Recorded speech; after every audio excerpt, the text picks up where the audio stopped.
Hello hello everyone. तो कैसे हो भाई लोग आप सब। आई होप आप सब अच्छे होंगे। तो आज के इस वीडियो में मैं लेके आया हूँ क्लास 12 कंप्यूटर साइंस के लिए बहुत ही शानदार क्वेश्चन। और आज का ये टॉपिक है वो है introduction of C plus plus. यानी introduction of C plus plus topic से किस तरीके के क्वेश्चन आएंगे और किस तरीके के क्वेश्चन पूछे गए हैं, ये मैं आपके पास लेकर के आया हूँ। और ये टॉप 20 क्वेश्चन होने वाले हैं आज के इस वीडियो सेशन में। तो पूरा वीडियो को कंप्लीट देखना, और जितने भी क्वेश्चन बता रहा हूँ बहुत इंपॉर्टेंट है। इवन इस वीडियो को अगर क्लास 11 वाले बच्चे भी देख रहे हैं तो कोई दिक्कत नहीं है, क्योंकि उन लोग को भी पढ़ना होता है, that is introduction of C plus plus. तो वे भी अगर देखते हैं तो कोई दिक्कत नहीं है, क्योंकि सिमिलर क्वेश्चन कई बार दोनों क्लासेस में रिपीट होते हैं। ठीक है, तो चलो मैं यहाँ पे जो क्वेश्चन लेकर के आया हूँ, सो क्वेश्चन फर्स्ट जो हमारे पास है वो क्वेश्चन फर्स्ट यहाँ पे क्या कह रहा है, दोनों सुनो ध्यान से।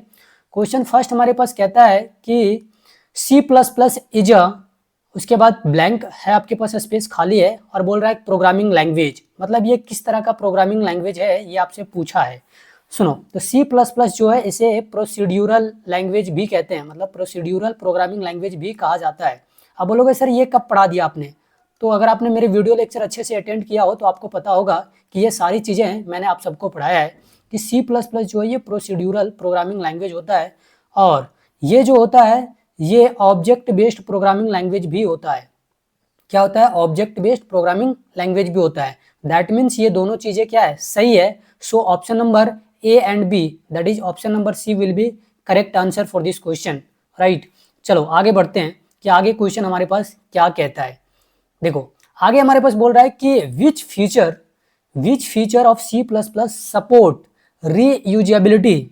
ठीक है, मतलब सी प्लस प्लस के अंदर ऐसा कौन सा फीचर है जो सपोर्ट करता है किसी भी चीज को रीयूज करने के लिए, मतलब फिर से यूज करने के लिए। तो सुनो, इसमें मैंने बहुत सारी चीजें आपको पढ़ाया था सी प्लस प्लस के फीचर्स में, जिसमें इनहेरिटेंस था, ठीक है, और इनकैप्सुलेशन था, पॉलीमॉर्फिज्म था, एब्स्ट्रैक्शन था, मतलब डेटा एब्स्ट्रैक्शन। ये सारी चीजें मैंने आपको पढ़ाया था। लेकिन इसमें से करेक्ट आंसर क्या है, ऐसा कौन सा फीचर है जो हमें रीयूज करने के लिए सपोर्ट करता है, तो वो है option number A, that is inheritance. ठीक है, मतलब एक क्लास में अगर हम किसी डेटा को यूज कर लिए हैं then we can use same data in another class. समझ में आई बात। So option number A will be correct answer for this question. ठीक है, तो मैं यहाँ पे हाईलाइट कर देते जाता हूँ सो दैट आपको जो है ना थोड़ी सी ज़्यादा समझ में आए बातें, तो मैं इस तरीके से हाईलाइट कर देता हूँ। ठीक, पिछले वाले क्वेश्चन में भी मैं आंसर को हाईलाइट कर देता हूँ। ठीक है, चलो तो पिछले वाला क्वेश्चन में आंसर क्या था, ऑप्शन नंबर सी। समझ आई बात। चलो जी, अब थर्ड नंबर क्वेश्चन की हम लोग यहाँ बात करते हैं। ये देखो पूरा इंट्रोडक्शन से आ गया है आपके पास, सीधा उठ के आ गया है क्वेश्चन। क्या कह रहा है कि सी प्लस प्लस का जो एक्सटेंशन नाम है वो क्या है। समझ रहे हो बात को, the extension of a C plus plus file is, तो क्या है ये देखो इंट्रोडक्शन में पढ़ाया जाता है डॉट CPP, यही हो जाएगा इसका आंसर। ठीक है, जावा की तो बात होगी नहीं, डॉट सी की नहीं होगी, डॉट PY की होगी नहीं, तो डॉट CPP इसका मतलब होता है सी प्लस प्लस। समझ में आई बात। PP का मतलब क्या है, प्लस प्लस। चलो क्वेश्चन नंबर 4 की हम लोग यहाँ बात करते हैं। क्या कह रहा है कि who developed C plus plus. देखो ये भी इंट्रोडक्शन से पूछा गया क्वेश्चन है, राइट। तो सी प्लस प्लस को किसने डेवलप किया गया था, मतलब किसने डेवलप किया था ये आपसे पूछा है। सी प्लस प्लस प्रोग्रामिंग जो मैंने आपको बताया है, तो जो सी प्लस प्लस प्रोग्रामिंग था इसको किसने डेवलप किया था, तो मैंने आपको बताया था बियर्नस्ट्रोस्ट्रब, राइट। लोग इसे बजरने पढ़ते हैं, क्या पढ़ते हैं, बजरने। तो जो आप भी वही पढ़ लो, बजरने-स्ट्रोस्ट्रब। किसी भी तरीके से हमें चीज़ें याद होनी चाहिए। समझ में आई। तो ये नाम क्या है, वो नाम है जिन्होंने सी प्लस प्लस को डेवलप किया गया था। ठीक है, जिसके द्वारा। चलो अच्छा, सी प्लस प्लस को कहाँ डेवलप किया गया था, तो इसे AT&T बेल लाइब्रेरी है, T-बेल लाइब्रेरी है जो कि USA में है। कहाँ है, USA में है। ठीक है, अच्छा इसको कब बनाया गया था, तो 1980 में बनाया गया था। इन सारी चीज़ को आप ध्यान रखोगे। सिंपल सी बात है, इस क्वेश्चन का आंसर जो होगा वो क्या होगा, बजरनेस्ट्रोस्ट्रब, राइट। तो option number B will be correct answer for this question, right. चलो आगे हम लोग बात करते हैं क्वेश्चन नंबर 5 की। ठीक है, अब आगे हमारे पास क्या बोल रहा है कि which symbol is use to terminate a statement in C plus plus. तो देखो सी प्लस प्लस प्रोग्रामिंग के अंदर किसी भी स्टेटमेंट यानी कोई भी एक कथन अगर लिख रहे हो तुम, तो उसे अगर इस तरीके से टर्मिनेट करना हो, तो उसे टर्मिनेट करने के लिए एक सिंबल यूज किया जाता है, दैट इज सेमीकोलन, राइट। ये मैंने आपको बताया था कि in C plus plus every line end with semicolon, right. तो देखो यहाँ पे सेमीकोलन कौन सा सिंबल है, तो सेमीकोलन का सिंबल होता है इस तरीके से, सुनो, ऊपर होता है डॉट और नीचे होता है कॉमा, इस सिंबल को कहते हैं सेमीकोलन। क्या कहते हैं? सेमीकोलन। सी प्लस प्लस का हर एक लाइन इसी सिंबल से क्या होता है? टर्मिनेट होता है, एंड होता है। ये चीज़ें पढ़ाई गई है, अगर आपने नहीं देखा हो तो जा करके मेरे चैनल पे वीडियो पढ़े हैं, देख सकते हो, राइट। सो 5 नंबर क्वेश्चन के लिए जो सही आंसर होगा वो होगा ऑप्शन नंबर बी। ठीक है, चलो आगे क्वेश्चन पे हम लोग बढ़ते हैं। क्वेश्चन नंबर 6 की क्वेश्चन नंबर 6 हमसे क्या कहता है?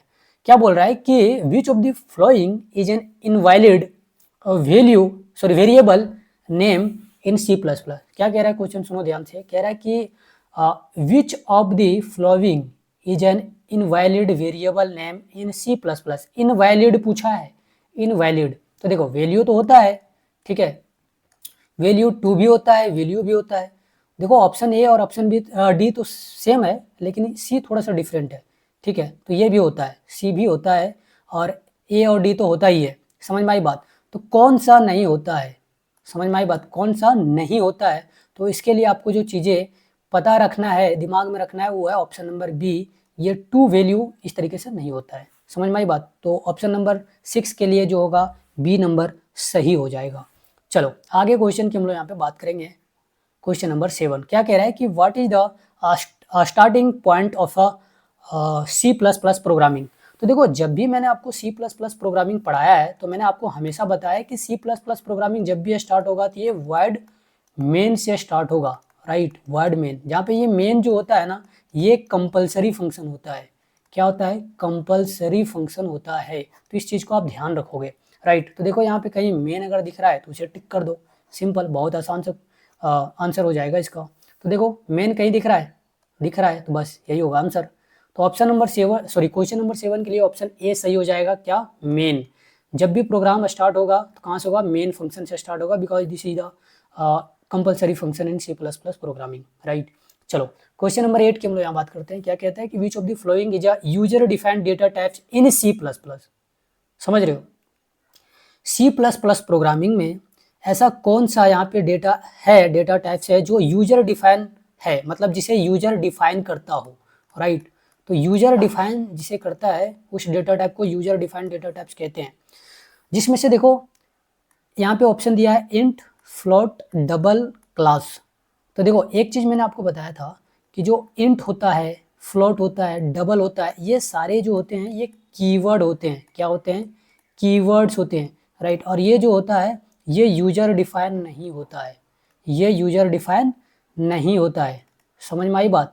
ये यूजर डिफाइन नहीं होता है। इसका मतलब क्या है कि जो चीज़ें बच गई वो यूजर डिफाइन होगा। तो क्या बच गया देखो, तो बच गया क्या? क्लास। तो यहाँ पे क्लास क्या हो जाएगा हमारे पास? आंसर हो जाएगा। So option number C will be correct answer for this question. Okay, चलो आगे हम लोग बढ़ते हैं, आगे हम लोग यहाँ पे बढ़ते हैं क्वेश्चन नंबर 9 की तरफ। तो क्वेश्चन नंबर 9 में हमारे पास क्या कहता है, देखो, which of the following is not a keyword in C plus plus. अच्छा, कीवर्ड का मतलब क्या होता है, उसके मतलब समझो पहले। कीवर्ड जो होता है ये रिजर्व वर्ड होता है। क्या होता है? रिजर्व वर्ड होता है। मतलब कंप्यूटर में पहले से प्रेजेंट होता है, बाय डिफॉल्ट प्रेजेंट होता है, मतलब इसे यूजर डिफाइन नहीं कर सकता, राइट। तो सुनो यहाँ में से कीवर्ड कौन कौन सा है और कौन यहाँ है जो कीवर्ड नहीं है, उसको देख लेते हैं। तो देखो अभी मैंने आपको बताया कि इंट जो है एक कीवर्ड होता है, फॉर भी एक कीवर्ड होता है, व्हाइल भी कीवर्ड होता है। तो भैया बच कौन सा गया? तो बच जो गया वही हो जाएगा आंसर इस क्वेश्चन के लिए, ठीक है। तो बच क्या गया? देखो बच गया प्रिंट एफ। प्रिंट एफ है जो हमारे पास एक कीवर्ड नहीं होता है सी प्लस प्लस प्रोग्रामिंग के अंदर, ठीक है। चलो नेक्स्ट क्वेश्चन की हम लोग यहाँ पे बात करते हैं कि नेक्स्ट क्वेश्चन क्या कह रहा है। तो नेक्स्ट क्वेश्चन हमारे पास क्या कहता है कि which of the following is an example of a derived data type in C plus plus, ठीक है। तो देखो डेटा टाइप मैंने आपको दो तरीके से बताया था, ठीक है। एक था हमारे पास फंडामेंटल और दूसरा था डिराइव्ड। तो ये फंडामेंटल क्या होता है, डिराइव्ड क्या होता है? तो फंडामेंटल डेटा टाइप्स वैसे डेटा टाइप्स जिसे कंप्यूटर में पहले से रखा गया हो, मतलब जो कंप्यूटर में बाय डिफॉल्ट प्रेजेंट हो। जैसे उसमें से आपको बताया था इंट, फ्लोट, ठीक है, डबल, केयर, लॉन्ग, ये सब जो है ये सब क्या है? ये सब फंडामेंटल है। तो देखो इसमें से कौन सा है जो नहीं है, मतलब यहाँ जितना चीज़ें मैंने लिख दिया उसमें से यहाँ पे देखो कौन सा डिफरेंट है। तो देखो इंट है, फ्लोट है, कैर है, तो ये सब क्या हो जाएंगे हमारे पास फंडामेंटल। तो जो बच गया वो क्या हो जाएगा हमारे पास, डिराइव्ड हो जाएगा, राइट। दो ही तरह के होते हैं, तो फंडामेंटल यहाँ पे कौन कौन से हैं, इंट है, फ्लोट है, कैर है, तो बच कौन गया, बच गया एरे। तो जो बच गया वही हमारे पास क्या है, डिराइव्ड है। समझ में आई बात। तो यहाँ पे इस क्वेश्चन के लिए जो सही आंसर होगा वो क्या होगा, ऑप्शन नंबर ए, एरे। ठीक है, चलो जी।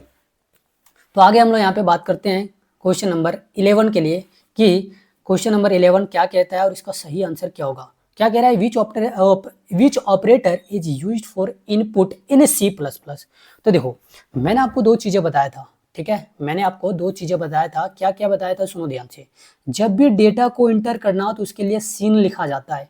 सीन मतलब कंसोल इनपुट, और इनपुट के लिए टैग यूज किया जाता है। वो टैग इस तरीके से लिखा जाता है जिसको कहते हैं शिफ्ट राइट। समझ में आई बात। अच्छा, एक होता है सी आउट। क्या होता है, सी आउट। इसका मतलब होता है कंसोल आउटपुट, और इसके लिए जो सिंबल यूज होता है ये होता है शिफ्ट लेफ्ट। समझ आई बात। तो इस चीज को आप ध्यान रखोगे। तो देखो, इनपुट करने के लिए कौन सा सिंबल हमारे पास यूज होता है, ये सिंबल, ठीक है, जिसको टैग कहते हैं। ठीक है, चलो, तो यहाँ पे देखो कहाँ पे तुम्हारे पास दिख रहा है ये सिंबल इनपुट करने के लिए। तो ये सिंबल क्या हो जाएगा हमारे पास, सही आंसर हो जाएगा इस क्वेश्चन के लिए। कि प्रोग्राम में जब भी हमें ऑपरेटर यूज करना हो किसी भी चीज़ को इनपुट करने के लिए, तो उसके लिए ये सिंबल यूज किया जाएगा। कौन सा सिंबल, ये सिंबल यूज किया जाएगा। ठीक है, तो इस चीज़ को आप ध्यान रखोगे। चलो, क्वेश्चन नंबर 12 की बात यहाँ पे हम लोग कर लेते हैं कि 12 नंबर क्वेश्चन हमसे क्या कह रहा है। क्या कह रहा है कि which of the following header file is required to use cout, मतलब सी आउट, इसको सी आउट पढ़ते हैं, काउट नहीं, C out and cin in C++।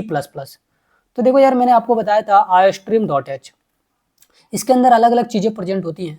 C++ programming में जब आप iostream हेडर फाइल को पढ़ोगे, यहाँ पे .h होगा, राइट। हेडर फाइल, जितने भी हेडर फाइल होंगे ना वो .h से डिनोट किया जाएगा, राइट। तो जितने भी हेडर फाइल होंगे वो .h से डिनोट किया जाएगा। समझ में आई बात। तो यहाँ पे .h छूट गया था, आप इसे लिख लोगे। ठीक है, चलो, क्या कह रहा है, which of the following header file is required to use C out cin. ये दोनों चीज़ें यूज करने के लिए हमें किस तरह के हेडर फाइल की रिक्वायरमेंट होगी। तो देखो, जब मैंने आपको iostream.h पढ़ाया था तो इसके अंदर बहुत सारे हेडर फाइल, मतलब इस हेडर फाइल के अंदर बहुत सारे फंक्शन आए थे, और उसमें से एक आया था सी आउट, और एक सी आउट एंड सीन आया था। ठीक है, और ये चीज़ें किसके अंदर होती हैं, iostream.h के अंदर होती हैं। ठीक है, iostream.h के अंदर होती है। लेकिन एक चीज़ ध्यान रखना कि जो सी आउट और सीन है ये फंक्शन नहीं होता। समझ में आई बात। ये जो चीज़ें होती हैं ये फंक्शन नहीं होती है। तो सर क्या होता है, तो ये होता है ऑब्जेक्ट। क्या होता है, ऑब्जेक्ट। ठीक है, ये दोनों क्या होते हैं, ऑब्जेक्ट होते हैं। इस चीज़ को आप ध्यान रखना। ये पिछले बार एग्जाम में आया था क्लास 12 में, ऑब्जेक्टिव में। आप चाहो तो पेपर देख सकते हो पिछले साल की, कि सीन और सी आउट क्या होते हैं। तो ये ऑब्जेक्ट होते हैं, ध्यान रखना। ठीक है, क्या पूछ रहा है हमसे कि सीन और सी आउट किसके अंदर प्रेजेंट होते हैं, कौन सी हेडर फाइल के अंदर प्रेजेंट होते हैं, ये हमसे क्वेश्चन पूछ रहा है। ये तो एक्सटर्नल डेटा मैंने आपको बता दिया था अभी। चलो, तो इसके लिए जो आंसर होगा वो क्या होगा, iostream.h। ठीक है, तो यहाँ पे iostream.h सही आंसर होगा इस क्वेश्चन के लिए। आप इस चीज़ को ध्यान रखोगे। ठीक है, चलो आगे बढ़ते हैं क्वेश्चन नंबर 13 की ओर। क्वेश्चन नंबर 13 हमारे पास क्या कह रहा है कि which keyword is use to define a constant variable in C++। ठीक है, कांस्टेंट।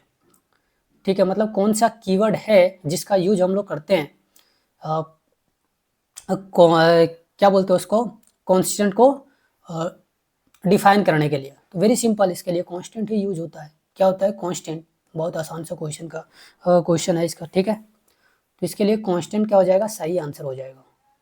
क्या कह रहा है, which keyword is use to define a constant variable. तो सिंपल, कांस्टेंट कीवर्ड का यूज करेंगे हम लोग। जब भी कांस्टेंट वेरिएबल को हमें क्या करना हो, डिफाइन करना हो, तो उसके लिए जो कीवर्ड लिखा जाएगा वो क्या लिखा जाएगा, कांस्टेंट, और इसे शॉर्ट में CONST लिखते हैं। ठीक है, ये क्या होता है, कीवर्ड होता है। समझ में आई बात। चलो आगे हम लोग बात करेंगे नेक्स्ट क्वेश्चन की। तो नेक्स्ट क्वेश्चन हमारे पास क्या रहने वाला है, क्वेश्चन नंबर 14। क्या कह रहा है कि which of the following is not a feature of C++, right. तो देखो, मैंने आपको बताया था C++ प्रोग्रामिंग जब मैंने आपको पढ़ाया था तो उसमें बताया था कि जो प्लेटफॉर्म इंडिपेंडेंट है ये C++ प्रोग्रामिंग का एक फीचर है। ऑब्जेक्ट ओरिएंटेड भी एक C++ का फीचर है। हाई परफॉर्मेंस ये भी C++ का एक क्या है, फीचर्स है। तो हमसे क्या पूछा, नोट। नोट ध्यान रखना क्या कह रहा है क्वेश्चन, बहुत लोग नोट पढ़ते ही नहीं है। समझ में आई बात। तो नोट हमसे कह रहा है नोट, तो नोट वाले चीज को ध्यान रखोगे। तो कौन से हैं जो फीचर नहीं है सी प्लस प्लस के, राइट। तो सी प्लस प्लस के फीचर जो नहीं है उसको देखो कौन सा नहीं होगा, तो वो होगा गार्बेज कलेक्शन। ठीक है, क्या नहीं होगा, गार्बेज कलेक्शन। तो गार्बेज कलेक्शन जो है वो फीचर नहीं है सी प्लस प्लस का। According to this question option number D will be correct answer for this question, right. चलो हम लोग नेक्स्ट क्वेश्चन की बात करते हैं। क्वेश्चन नंबर 15 क्या कह रहा है कि which operator is use to access member of a class. ठीक है, कौन सा ऑपरेटर है जिसका यूज हम लोग करते हैं एक्सेस करने के लिए मेंबर ऑफ क्लास को। मेंबर ऑफ क्लास को जब भी हमें एक्सेस करना हो तो कौन सा ऑपरेटर का यूज करते हैं, तो सिंपल ये डॉट ऑपरेटर का यूज किया जाता है। बहुत आसान सा क्वेश्चन था, आई होप आपको ये चीज़ें समझ में आई होगी। चलो हम लोग नेक्स्ट क्वेश्चन की बात करते हैं। नेक्स्ट क्वेश्चन हमारे पास क्या है, नेक्स्ट क्वेश्चन हमारे पास कह रहा है question number 16, which of the following is use to represent block of code in C plus plus. ठीक है, किसी भी कोड का मतलब रिप्रेजेंट करना हो, मतलब ब्लॉक ऑफ कोड को अगर सी प्लस प्लस में रिप्रेजेंट करना हो तो कौन सा यहाँ पे सिंबल हम लोग यूज करेंगे इन सारे में से, जो भी चीज़ें दिया हो उसमें से। ठीक है, तो देखो पैरेंथेसिस का सिंबल हम लोग ज़्यादातर यूज करते हैं किसी भी फंक्शन को डिनोट करने के लिए, राइट। इसका बहुत ज़्यादा काम नहीं होता है, ठीक है, अभी क्लास 12 के अंदर। ठीक है, इसका भी बहुत ज़्यादा काम नहीं होता है, ये ज़्यादातर हम लोग जब लिखते हैं तो ज़्यादातर लिख रहे होते हैं जब हम लोग हेडर फाइल लिखते हैं, राइट। लेकिन एक चीज याद रखना, हम लोग जितने भी ब्लॉक ऑफ कोड के लिए जो सिंबल यूज करते हैं वो होता है करली ब्रेसेस। ठीक है, इसको क्या कहते हैं, करली ब्रेसेस। तो इस क्वेश्चन के लिए ऑप्शन नंबर सी जो है सही आंसर हो जाएगा, राइट। क्वेश्चन नंबर 17 की बात करते हैं। क्वेश्चन नंबर 17, एक चीज ध्यान रखना, जितना भी क्वेश्चन में करा रहा हूँ ना सारा का सारा क्वेश्चन पूछा हुआ है, राइट। और ये PYQ है, बहुत मेहनत से ये PDF को बनाया हूँ मैं। और 20 क्वेश्चन है, टॉप 20 क्वेश्चन है, इस चीज़ को ध्यान रखना। और एक छोटू सा टॉपिक से है, और टॉपिक नाम क्या है, introduction of C plus plus. मतलब introduction of C plus plus से इतने इंपॉर्टेंट क्वेश्चन पूछे गए हैं पिछले 2-3 सालों में।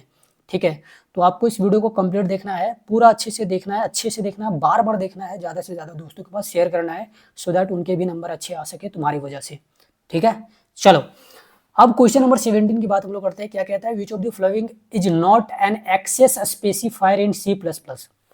अच्छा, एक्सेस स्पेसिफायर क्या होता है, अगर आपको नहीं पता तो आप मेरे चैनल को विजिट करो, वहां पे आपको देखने को मिल जाएगा, राइट। चलो, तो इसके लिए देखो सही आंसर क्या होगा कि एक्सेस स्पेसिफायर में 3 तरह की चीजें होती हैं। ठीक है, उसमें से एक होता है पब्लिक, प्राइवेट और एक होता है प्रोटेक्टर। तो क्या कह रहा है, कौन नहीं है, नॉट बोला है, नॉट। ठीक है, following is not an access specifier in C plus plus. तो कौन जो है जो एक्सेस स्पेसिफायर नहीं है सी प्लस प्लस के अंदर, तो इसमें ध्यान रखना सिक्योर, सिक्योर नहीं होता है। 3 ही चीजें होती हैं, वो क्या क्या है, एक पब्लिक, प्राइवेट और प्रोटेक्टेड, ये 3 चीजें होती हैं एक्सेस स्पेसिफायर के अंदर। समझ आई बात, ठीक है। तो एक्सेस स्पेसिफायर के अंदर ये 3 चीजें होती हैं और इन तीनों को आपको क्या करना है, याद रखना है। ठीक है, चलो, तो इस ऑप्शन मतलब इस क्वेश्चन के लिए जो सही ऑप्शन हो जाएगा क्या हो जाएगा, ऑप्शन नंबर सी। ठीक है, चलो अब क्वेश्चन नंबर 18 की बात यहाँ पे करते हैं हम लोग। क्या कहता है, which of the following defines polymorphism in C plus plus, right. तो देखो मैंने आपको जब बता रहा था कि basic concept of C plus plus, तो उसमें बहुत सारी चीज़ों के बारे में मैंने डिस्कस करा था, राइट। जैसे उसमें से मैंने आपको बताया था कि क्लास क्या होता है, राइट, ऑब्जेक्ट क्या होता है, पॉलीमॉर्फिज्म क्या होता है, ठीक है, इनहेरिटेंस क्या होता है, डेटा इंस्कैप्सुलेशन क्या होता है, समझ में आई बात, फंक्शन ओवरलोडिंग क्या होती है। इन फंक्शन ओवरलोडिंग ये पॉलीमॉर्फिज्म को ही कहा जाता है बेसिकली। ठीक है, तो ये इन सारी चीज़ों के बारे में मैंने डिस्कस करा था। अगर आपने वीडियो नहीं देखी है तो एक बार चैनल को विजिट जरूर करें, आपको बहुत चीज़ें सीखने को मिलेगी। तो ये सारे जो होते हैं ये क्या होते हैं, सी प्लस प्लस के बेसिक कॉन्सेप्ट होते हैं। उसमें से एक वर्ड ये भी आता है पॉलीमॉर्फिज्म। तो कह रहा है कि पॉलीमॉर्फिज्म जो है वो डिफाइन होता है कैसे, ये चीज़ आपको बताना है। तो देखो एक चीज़ मैंने आपको बताया था, द मल्टीपल मैथड्स, ठीक है, या फिर वन इंटरफेस, ये सारी चीज़ें मैंने आपको पढ़ाया है। ठीक है, तो देखो यहाँ पे क्या हो जाएगा, इनहेरिटेंस, डेटा हेडिंग, इनकैप्सुलेशन, ये सारी की चीज़ें नहीं होंगी। तो इस क्वेश्चन के लिए जो सही आंसर होगा क्या होगा, वन इंटरफेस, मल्टीपल मेथड। क्या है question, which of the following defines polymorphism in C plus plus, तो option number A will be correct answer for this question. समझ में आई बात, क्या हो जाएगा answer, one interface, multiple methods. इस चीज को आप ध्यान रखोगे, सही आंसर होगा इस क्वेश्चन के लिए। चलो अब हम लोग बात करते हैं क्वेश्चन नंबर 19 के बारे में, क्वेश्चन नंबर 19 के बारे में। क्या कहता है कि which feature in C++ allow function to be called with default argument। अब देखो आर्गुमेंट क्या होता है, इस चीज को समझो, समझ में आई बात। आर्गुमेंट फंक्शन, या इसी को कहते हैं पैरामीटर फंक्शन। क्या कहते हैं? Parameter function. ठीक है, पैरामीटर फंक्शन ये कहता है कि जो पैरेंथेसिस साइन है इसके अंदर वैल्यू एंड वेरिएबल को लिखा जाएगा। तो जिस फंक्शन के अंदर वैल्यू एंड वेरिएबल को पैरेंथेसिस सिंबल के अंदर लिखा जाए वैसे को क्या बोलेंगे हम लोग? पैरामीटर फंक्शन कहेंगे, राइट। तो इस चीज को आपको ध्यान रखना है। तो क्या क्या कह रहा है कि which feature in C++ allow function to be called with default argument. तो सिंपल, डिफॉल्ट पैरामीटर। आर्गुमेंट का मतलब क्या होता है? पैरामीटर। इसी पैरामीटर फंक्शन और आर्गुमेंट फंक्शन दोनों सेम है, तो यहाँ पे क्या हो जाएगा? Default parameters, right. सो सही आंसर क्या हो जाएगा? ऑप्शन नंबर ए। ठीक है, चलो जी, अब हम लोग लास्ट क्वेश्चन की बात करते हैं। लास्ट क्वेश्चन हमसे क्या कह रहा है, सुनो। क्या कहता है? विच header file is used for string manipulation in C++। मतलब कौन सा हेडर फाइल है यहाँ में से? देखो हेडर फाइल, एक चीज और ध्यान रखना, जितने भी हेडर फाइल होते हैं वो .h से डिनोट किए जाते हैं। ठीक है, इसमें .h आएगा लास्ट में। ठीक है, तो इस चीज को आप ध्यान रखोगे। लेकिन देखो यहाँ पे ऑप्शन जो है दिए गए हैं उसके अकॉर्डिंग हमें चलना है। लेकिन याद रखना हेडर फाइल को हमेशा .h से डिनोट किया जाएगा। ठीक, इस चीज को आप हमेशा ध्यान रखना। और एक चीज याद रखना, जितने भी हेडर फाइल होते हैं वो सारे हेडर फाइल जो लिखे जाएंगे वो टॉप ऑफ दी प्रोग्राम में लिखे जाएंगे, प्रोग्राम के सबसे ऊपर में लिखे जाएंगे। ठीक है, इस चीज को आप ध्यान रखोगे। क्वेश्चन के अकॉर्डिंग हम लोग बात करते हैं। क्या कह रहा है कि विच header file is used for string manipulation in C++। तो देखो एक चीज याद रखना कि जितने भी स्ट्रिंग वाले बात आएंगे तो जैसे देखो उसमें str से स्टार्ट होगा, str से, इसका मतलब होता है स्ट्रिंग। ठीक है, क्या कह रहा है? विच header file is used for string manipulation. तो देखो स्ट्रिंग मैनिपुलेशन के लिए कौन सा हेडर फाइल जो होगा वो सही आंसर होगा। मतलब स्ट्रिंग मैनिपुलेशन के लिए कौन सा हेडर फाइल हम लोग यूज करते हैं? स्ट्रिंग नहीं, सी स्ट्रिंग नहीं, सी स्ट्रिंग का भी यूज नहीं करते, स्ट्रिंग नहीं, ये तो हेडर फाइल है ही नहीं। क्योंकि जितने भी हेडर फाइल होते हैं .h से डिनोट किए जाएंगे, लेकिन इसमें कुछ है ही नहीं, मतलब ये सारी चीज़ें नहीं होंगी। तो बच जाता है हमारे पास कौन? एक, कौन सा? ऑप्शन नंबर ए, स्ट्रिंग .h। ठीक है, तो इस क्वेश्चन के लिए जो सही आंसर होगा वो क्या होगा? इस क्वेश्चन के लिए जो सही आंसर होगा वो होगा स्ट्रिंग .h। इस चीज़ को आप ध्यान रखोगे। ठीक है, चलो, तो इस तरीके से आज के इस वीडियो में मैंने आपको 20 क्वेश्चन बता दिए हैं। कितने बता दिए हैं? 20 क्वेश्चन बता दिए हैं। ठीक है, तो आई होप आपको ये सारी बातें समझ में आई होगी। अगर समझ में आई तो ज़्यादा से ज़्यादा इस वीडियो को शेयर करो अपने दोस्तों के पास। क्या करना है? शेयर करना है, राइट। और चैनल पे नए हो तो सब्सक्राइब करना है, राइट। सब्सक्राइब करो तो आपके लिए मैं बहुत सारा वीडियो लाऊंगा, पूरा का पूरा कंप्यूटर साइंस, जितने भी कंप्यूटर साइंस के क्वेश्चन होंगे मैं प्रैक्टिस कराऊंगा। चाहे वो 1 मार्क्स का हो, 2 मार्क्स का हो, 3 मार्क्स का हो या 5 मार्क्स का हो, हर तरह के क्वेश्चन इस चैनल पे लाए जाएंगे। बशर्ते आपको चैनल को ज़्यादा से ज़्यादा दोस्तों के पास बताना है, इसके बारे में सब्सक्राइब करना है, वीडियो को लाइक करनी है, राइट। और हमें कमेंट में बताना है कि आपको क्या सीखना है, क्या जानना चाहते हो। ठीक है, तब तक के लिए थैंक यू, बाय बाय, और चैनल को सब्सक्राइब कर लो। बहुत बहुत धन्यवाद इस वीडियो से जुड़े रहने के लिए। मेरा नाम है राजू और मैं आपको इसी तरीके से सपोर्ट करते रहूँगा। आप मुझे प्यार से राजू भैया बुला सकती हो, राइट। चलो, बाय बाय।